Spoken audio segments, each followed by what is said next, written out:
ಅದೇನೇ ಇದ್ದರೂ ಕೂಡ ನಾನು ಕಾಂಗ್ರೆಸ್ನಲ್ಲಿ ಶಾಸಕ ಇದ್ದೇನೆ, ಕಾಂಗ್ರೆಸ್ನಲ್ಲೇ ಮುಂದುವರಿಯೋನು. ಮತ್ತು ಅಪಪ್ರಚಾರ ಮಾಡೋರು ಇರ್ತಾರೆ, ದಳಕ್ಕೆ ಹೋಗ್ತಾರೆ, ಬಿ ಜೆ ಪಿಗೆ ಹೋಗ್ತಾರೆ, ಇನ್ನೊಂದಕ್ಕೆ ಹೋಗ್ತಾರೆ ಅಂತ. ನಾನು ಮುಂದೆ ಚುನಾವಣೆಗೆ ನಿಲ್ಲೋನಲ್ಲ.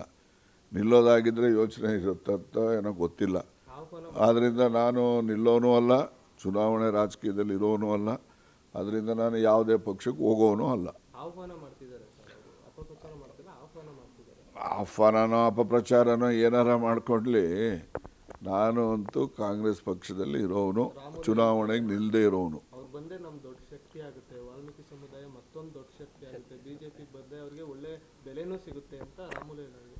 ನಾನು ಎಲೆಕ್ಷನ್ ನಿಲ್ಲೋದಾದ್ರೆ ಹೋಗ್ಬೇಕು. ನಾನು ಎಲೆಕ್ಷನ್ ನಿಲ್ಲೋದೇ ಇಲ್ಲ ಅಂದಮೇಲೆ ಯಾಕೆ ಬೇಕಪ್ಪ? ನಾನು ಎಲೆಕ್ಷನ್ ನಿಲ್ಲಕ್ಕೆ ಹೋಗೋದಿಲ್ಲ, ಆದರೆ ಸಕ್ರಿಯ ರಾಜಕಾರಣದಲ್ಲಿ ಇರ್ತೀನಿ. ನಮ್ಮ ಜಿಲ್ಲೆನಲ್ಲೂ ಕೂಡ ರಾಜಕಾರಣ ಮಾಡ್ತೇನೆ. ಯಾರಿಗೆ ನನಗೆ ಅಪೇಕ್ಷೆ ಇರ್ತದೆ ಅಂಥವ್ರ ಪರ ಕೆಲಸ ಮಾಡ್ತೀನಿ. ಯಾರಿಗೆ ಬಗ್ಗೆ ನನಗೆ ಗೌರವ ಇಲ್ಲ ಅಂಥವ್ರ ವಿರುದ್ಧನೂ ಮಾಡ್ತೀನಿ.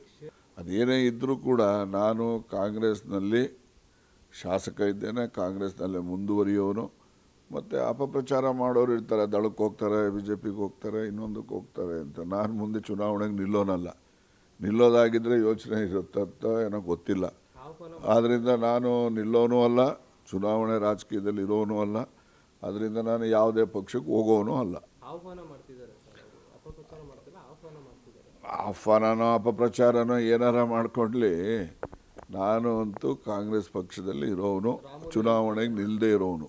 ಬಂದ್ರೆ ನಮ್ ದೊಡ್ಡ ಶಕ್ತಿ ಆಗುತ್ತೆ, ವಾಲ್ಮೀಕಿ ಸಮುದಾಯ ಮತ್ತೊಂದು ದೊಡ್ಡ ಶಕ್ತಿ ಆಗುತ್ತೆ, ಬಿಜೆಪಿ ಬಂದ್ರೆ ಅವ್ರಿಗೆ ಒಳ್ಳೆ ಬೆಲೆನೂ ಸಿಗುತ್ತೆ ಅಂತ ರಾಮುಲು ಹೇಳಿದ್ರು. ನಾನು ಎಲೆಕ್ಷನ್ ನಿಲ್ಲೋದಾದ್ರೆ ಹೋಗ್ಬೇಕು. ನಾನು ಎಲೆಕ್ಷನ್ ನಿಲ್ಲೋದೇ ಇಲ್ಲ ಅಂದಮೇಲೆ ಯಾಕೆ ಬೇಕಪ್ಪ? ನಾನು ಎಲೆಕ್ಷನ್ ನಿಲ್ಲಕ್ಕೆ ಹೋಗೋದಿಲ್ಲ, ಆದರೆ ಸಕ್ರಿಯ ರಾಜಕಾರಣದಲ್ಲಿ ಇರ್ತೀನಿ. ನಮ್ಮ ಜಿಲ್ಲೆನಲ್ಲೂ ಕೂಡ ರಾಜಕಾರಣ ಮಾಡ್ತೇನೆ. ಯಾರಿಗೆ ನನಗೆ ಅಪೇಕ್ಷೆ ಇರ್ತದೆ ಅಂಥವ್ರ ಪರ ಕೆಲಸ ಮಾಡ್ತೀನಿ. ಯಾರಿಗೆ ಬಗ್ಗೆ ನನಗೆ ಗೌರವ ಇಲ್ಲ ಅಂಥವ್ರ ವಿರುದ್ಧನೂ ಮಾಡ್ತೀನಿ.